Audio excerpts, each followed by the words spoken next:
What did that last comment mean? It's not the TV that's talking. It's you. We asked our subscribers to send us their scary stories. This is one of the best we received. So let's read it. Las 2:17 a.m. That's when the static kicked in. At first, it was just a low hum from the old cathode ray tube TV set in the corner of the room. Then slowly words began to form out of the white noise. At first they were jumbled, indecipherable, but then they slowly came into focus. Michael, don't look behind you. He froze, the remote control dropping from his hand to the carpet where it lay forgotten. Michael stared straight ahead at the screen. His gaze was fixed on the television as if willing it to stop its incessant whispering. His heart pounded against his ribs, echoing the steady drumbeat of apprehension in his gut. But he didn't move, didn't dare move. The TV had been unplugged for weeks now, ever since that storm had ripped through town, tossing about their quaint neighborhood like a litter of angry puppies. It was strange enough that the power had gone out that night, but stranger still that the TV had somehow powered itself back on despite being completely disconnected from the wall socket. And what was even more bizarre was the message that it was sending him. Michael knew, or at least he thought he knew, that there was no one else in the house. His wife, Emma, had gone to stay with her parents for the weekend, and their son, little Billy, was peacefully sleeping in his room at the other end of the house. Hadn't tucked him in less than an hour ago, kissed him goodnight, watched over him as he drifted off to sleep, and yet the television was telling him to not look behind him. He knew perfectly well there was nothing there. No one had entered the house without his knowledge. And he would have heard them, wouldn't he? His hearing may not be what it once was, but he could still make out the creak of the floorboards, the sigh of the wind through the chimney. No, there was nothing behind him. Yet the voice kept on whispering, insistently murmuring the same phrase over and over again. Michael, don't look behind you. With each passing moment, his fear grew, tendrils of dread coiling around his heart, squeezing the breath out of his lungs. His mind, normally so quick to dismiss such occurrences as mere tricks of the light or malfunctioning equipment, was struggling to find a logical explanation for what he was seeing and hearing. What in God's name is going on here?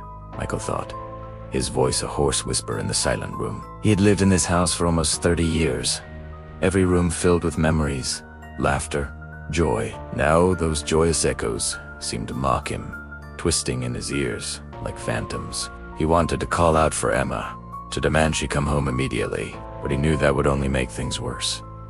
This was something he had to face alone, or was he truly alone? The voice continued unabated, taking on a mocking tone as if amused by his paralysis. For a long moment, Michael remained frozen, the television's eerie glow painting his face with an otherworldly light. His eyes, wide and unblinking, reflected the static on the screen, his own fear staring back at him. He was trapped in a nightmare from which there seemed to be no awakening.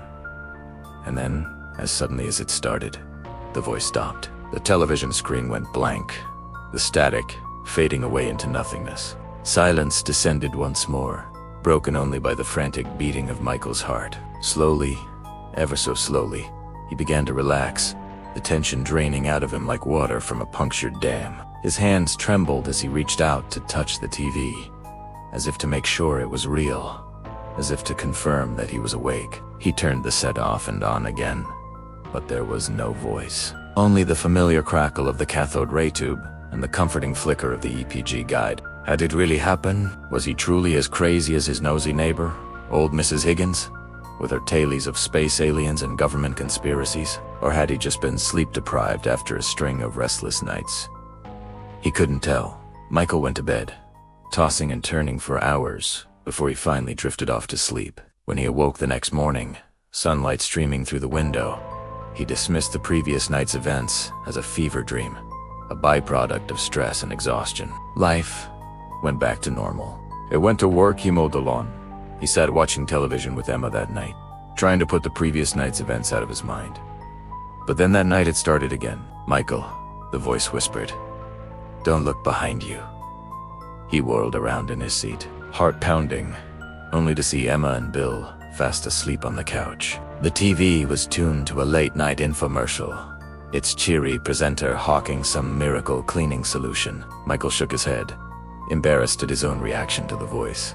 He must have been exhausted, he told himself, forcing a smile as he returned his attention to the program. But as the days passed, the voice kept coming back, growing stronger each time. At first, it spoke of mundane things that Michael knew perfectly well, things that were part of his daily life. It would talk about his job, his favorite sports team, his upcoming birthday. Then it would remind him of things he had long forgotten.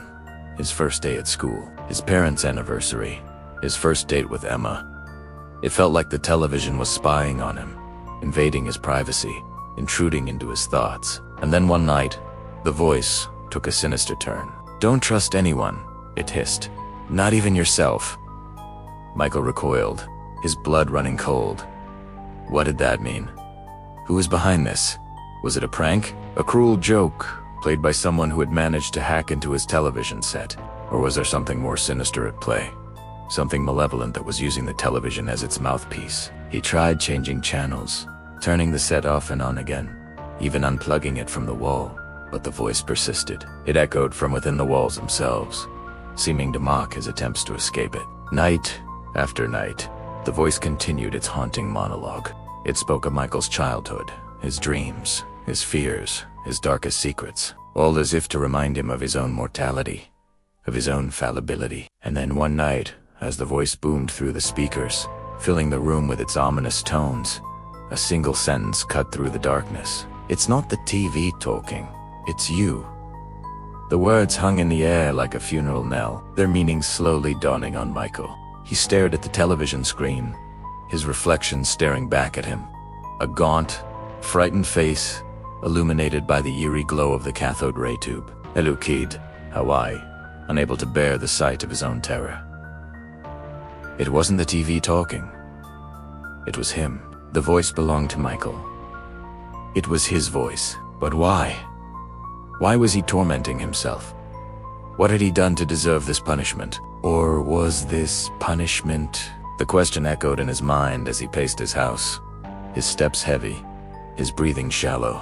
He was a prisoner in his own home, haunted by his own inner demons.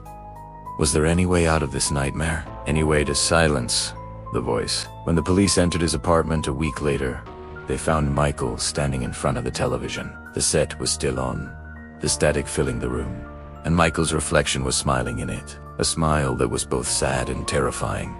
A smile that spoke of madness and despair. The smile of a man who had lost himself. And that's the end of the story. Did you like it? Which part scared you the most? Let us know in the comments below, and if you want to hear more scary stories, check out these videos.